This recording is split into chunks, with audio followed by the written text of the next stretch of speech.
Hi everyone, and thank you for joining us here at Everyday Penny Productions. I'm Sandy. I'm Zach. And we welcome you today. We're looking forward to talking about simple and compound interest. Now, the reason why interest is important is it creates passive income, meaning you can place your income in some sort of vehicle or a savings account or a brokerage account, and you can actually make money without having to work hard. The money will work for you. There is a rule, it's called Rule 72, and Rule 72 talks about how to double your money. And you only need to know the interest rate, and you're going to divide that interest rate by 72. So 72 divided by 3%, let's say, is going to double a $5,000 investment in 24 years. A 4% interest rate will double that same $5,000 investment in 18 years. So you notice how if the interest rate goes up, the investment is being doubled faster. At an 8% interest rate, you can double your money in 9 years. And at a 12% interest rate, it will only take 6 years. Now, Rule 72 might give you a roundabout estimation and idea, but it wouldn't be used for anything that you would need more variables for, like investments within the stock market.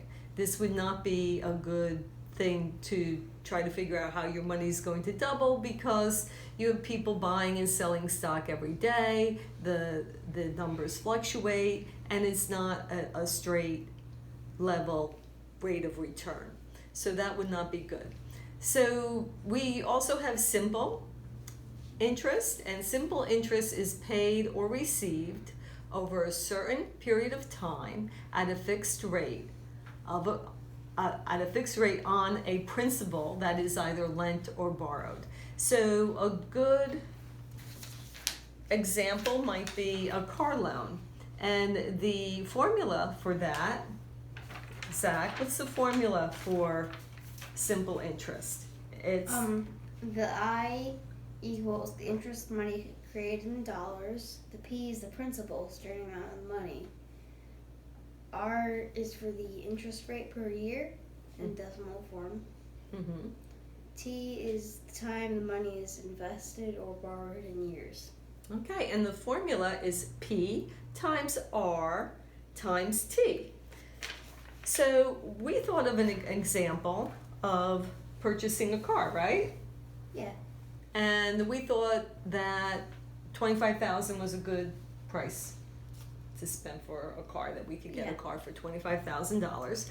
And the bank is going to ask us for a 6% interest rate.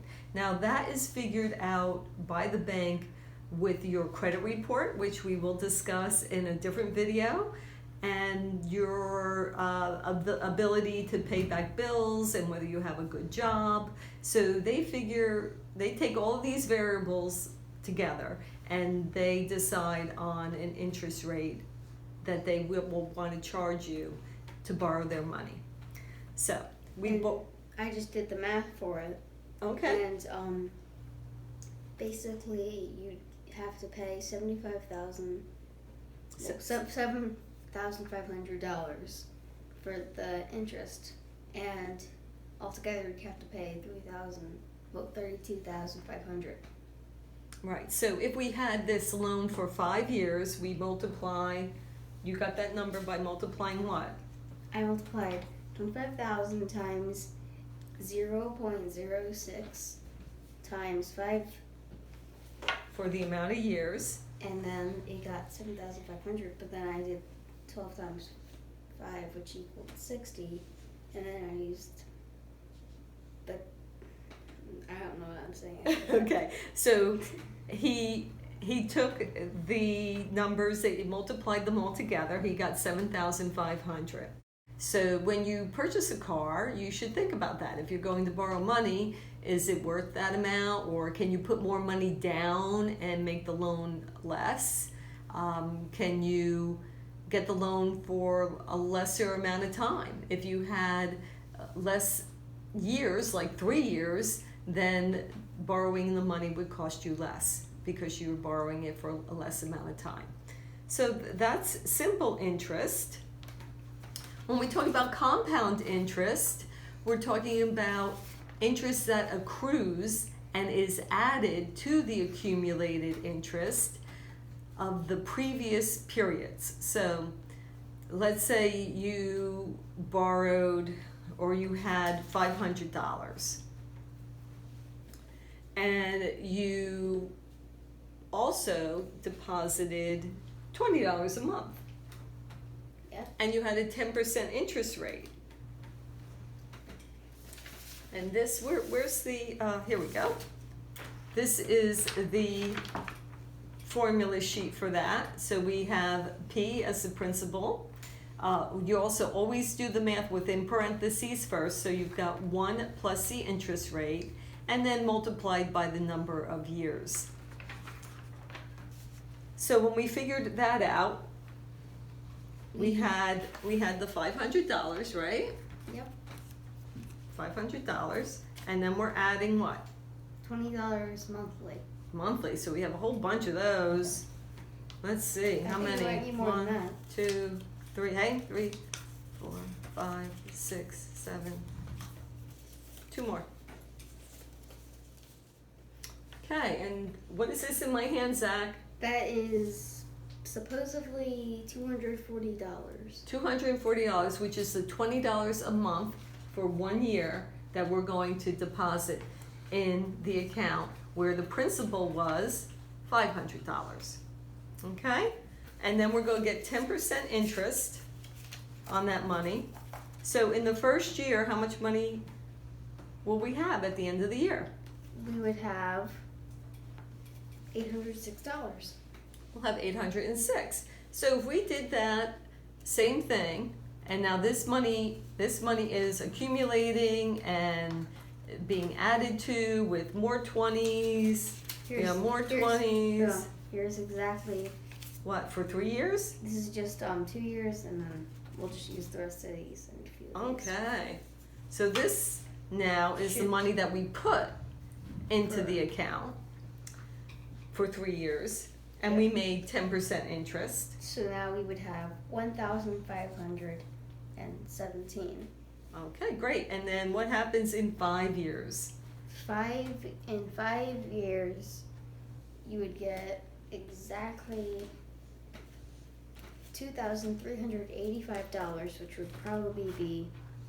Well, now we might as well move to the 500. So we would have 500s. 4,500 with 2,000, right? 2,000. 300. Give me 300s. Okay. 50. Then 80, but we don't have any 5s in this. Oh, we don't have any 5s. All right. Well, this is close enough. Yeah. All right. So we'll just put this is our money that we earned in our account. Now, you might notice that Zachary's using the computer, and what he's doing is he's looking on a compounding calculator, which we also have posted a couple of different compounding interest calculators on our Everyday Penny Productions website. And there's also many more on the internet. But Zach's also been playing around a little bit with this compounding. And what did you come up with? Remember, you were putting in another number? Like, what would be a number you wanted to see how far it would grow? I was going to put in 100,000. That's 10,000. This is $100,000. And if we added just that up to maybe 12% interest and let it go for 30 years, we would get $3 million if we added $20 every day. So if we added like maybe less than that. Maybe $35. That's more, not less. So you're adding Just more. a little more. Right, a little bit more money. And if we actually got a better interest rate of maybe 18 if we're lucky, we would get $21 million. If you were to compound the money on a daily basis, it would grow faster also. And compounding works in a lot of things in life. Compounding works when you're good to your neighbors and when you're good to each other. And the more good you do in this world, it just seems the more good that comes back. So when you think of the effort that you're putting in, just realize or be grateful of everything that you have. Thanks a lot for joining us today. And this is Everyday Paint Productions. And really quickly, I want to show you the difference between this, and that.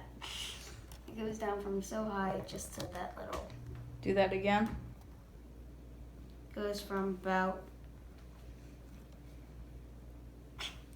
that's a Obnoxious, loud.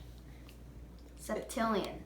Goes down from septillion to quadrillion. More money than we'll ever see in our lifetime. We want to thank Jack today for being behind the camera. Forgot about me. And Zach for all the help that he has given us today. All right, everyone. Have a good one. Bye.